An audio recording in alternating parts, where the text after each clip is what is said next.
Kerajaan Sriwijaya adalah kedatuan bahari historis yang berasal dari Pulau Sumatera sekitar abad ke-7 sampai abad ke-11.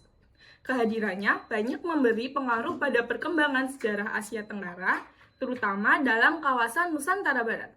Dalam bahasa Melayu kuno, Sri berarti bercahaya atau gemilang, dan Wijaya berarti kemenangan atau kejayaan. Dengan demikian, nama Sriwijaya bermakna kemenangan yang gilang gemilang. Lokasi ibu kota Sriwijaya dapat dengan akurat disimpulkan berada di kota Palembang, tepatnya di muara Sungai Musi. Sriwijaya terdiri dari sejumlah pelabuhan yang saling berhubungan di sekitar Selat Malaka. Lokasi Kerajaan Sriwijaya. Kerajaan Sriwijaya merupakan kerajaan maritim yang berkembang di Asia Tenggara dengan pusat kekuasaan di wilayah Sumatera bagian selatan, terutama di sekitar Palembang, Sumatera Selatan.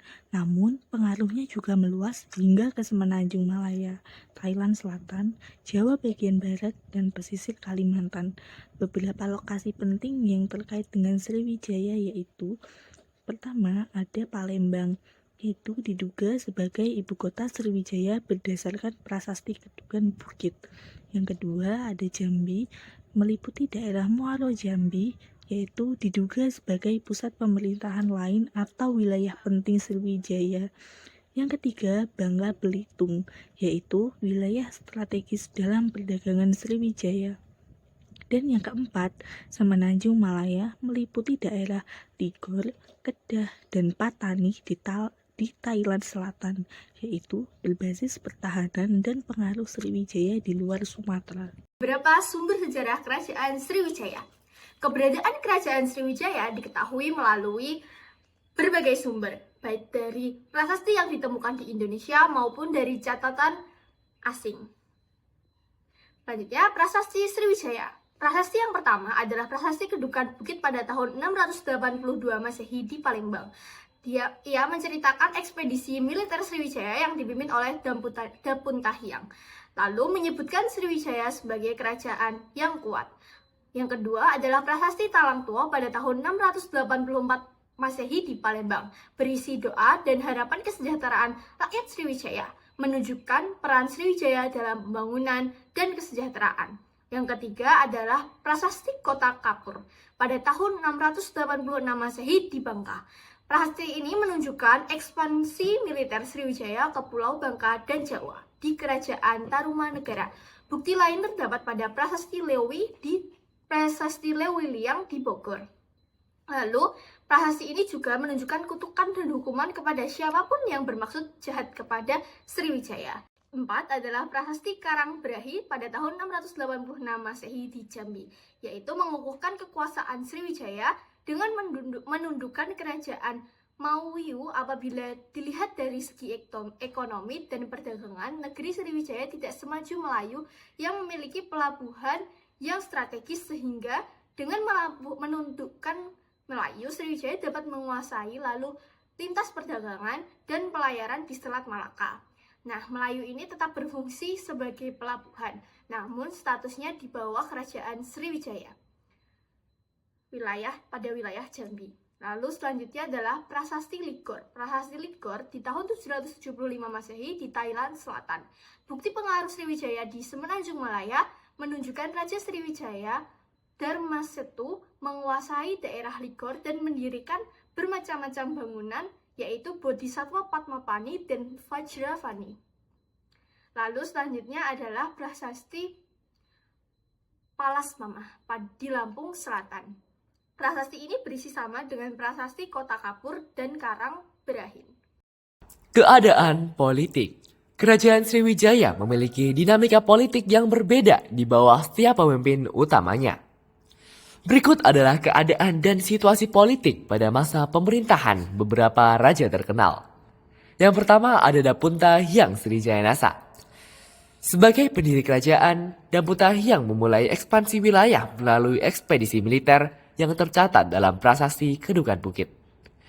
Ia membangun fondasi pemerintahan berbasis maritim dan perdagangan. Selanjutnya ada Bala Putra Dewa. Di bawah kepemimpinannya, Sriwijaya mencapai puncak kejayaan.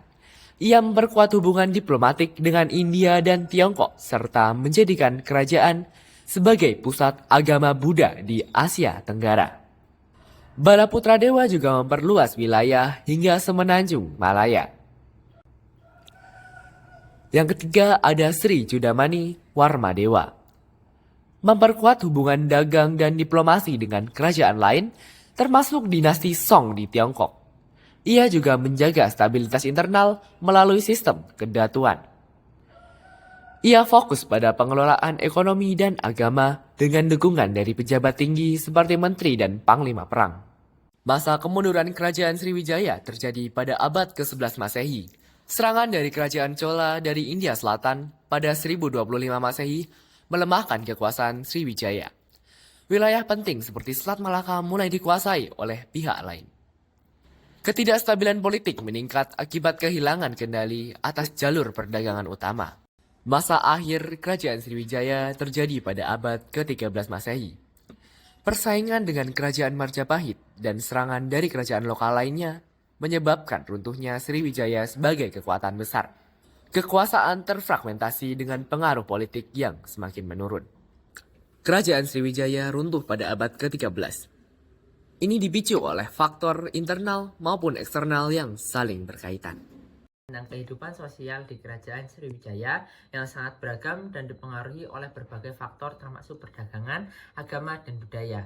Berikut adalah beberapa aspek utama dari keadaan sosial di kerajaan ini. Yang pertama ada struktur sosial yang berupa kasta dan kelas sosial yang berisi masyarakat Wijaya cenderung memiliki sistem kasta yang jelas di mana raja dan keluarganya berada di puncak hierarki. Di bawah mereka terdapat para bangsawan, pedagang, dan petani. Yang kedua ada keragaman etnik dan multikulturalisme berupa pengaruh internasional, yaitu sebagai pusat perdagangan maritim yang Sriwijaya menarik perdagangan dari berbagai negara termasuk India, Tiongkok, dan Arab. Ini menciptakan keragaman etnik dan budaya yang kaya. Yang ketiga ada agama dan kepercayaan. Dominasi agama Buddha menjadi agama dominan dengan dua aliran utama yaitu Hinayana dan Mahayana.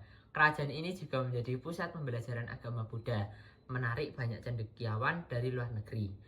Yang keempat ada pendidikan dan kebudayaan. Pusat pembelajarannya Sriwijaya dikenal sebagai tempat belajar bagi para pendeta dan cendekiawan yang ingin mempelajari bahasa Sanskerta dan kitab suci agama Buddha. Hal ini menunjukkan tingginya minat terhadap pendidikan di Sriwijaya. Yang kelima ada bahasa dan komunikasi. Bahasanya berupa bahasa Melayu kuno yang digunakan sebagai lingua franca untuk berkomunikasi dengan para pedagang asing yang singgah di pelabuhan Sriwijaya. Yang keenam ada kehidupan ekonomi berupa perdagangan maritim. Adalah kehidupan sosial yang sangat dipengaruhi oleh kegiatan perdagangan yang berlangsung di Selat Malaka. Pedagang asing berbaur dengan masyarakat lokal, menciptakan interaksi sosial yang dinamis. Runtuhnya kerajaan Sriwijaya, faktor internal dan eksternal. Kerajaan Sriwijaya, penguasa maritim Nusantara, runtuh sekitar abad ke-13 Masehi akibat masalah dari dalam dan luar. Pertama, ada faktor internal. Yang pertama, kepemimpinan yang lemah. Raja-raja setelah masa Jaya kurang cakap mengelola wilayah luas dan gagal beradaptasi dengan perubahan dagang. Yang kedua, konflik internal. Perebutan kekuasaan antar elit, melemahkan politik dan militer, membuat wilayah melepaskan diri. Yang ketiga, ekonomi melemah. Terlalu bergantung pada dagang laut, Sriwijaya rentan dengan perubahan ekonomi global dan kehilangan pendapatan karena jalur dagang yang baru. Kedua, faktor eksternal. Yang pertama, ada serangan kerajaan lain, yaitu dari kerajaan Kola Mandala, Singasari, dan terutama Majapahit yang menghancurkan kekuatan Sriwijaya. Kedua, munculnya kerajaan baru. Kerajaan Melayu dan kerajaan di Jawa menentang dominasi Sriwijaya. Yang ketiga, ada perubahan pola dagang. Perluasan dagang oleh Tiongkok, kekuatan baru di Asia Tenggara, pengaruh Arab di Afrika Timur, dan blokade dagang oleh Tamil India mengubah peta perdagangan maritim. Kesimpulannya, keruntuhan Sriwijaya disebabkan oleh gabungan masalah internal, yaitu kepemimpinan lemah, konflik, dan ekonomi yang lesu, dan faktor eksternal, yaitu serangan kerajaan lain, munculnya pesaing, perubahan jalur dagang. Semua faktor ini berkontribusi pada berakhirnya kejayaan Kerajaan Maritim Sriwijaya.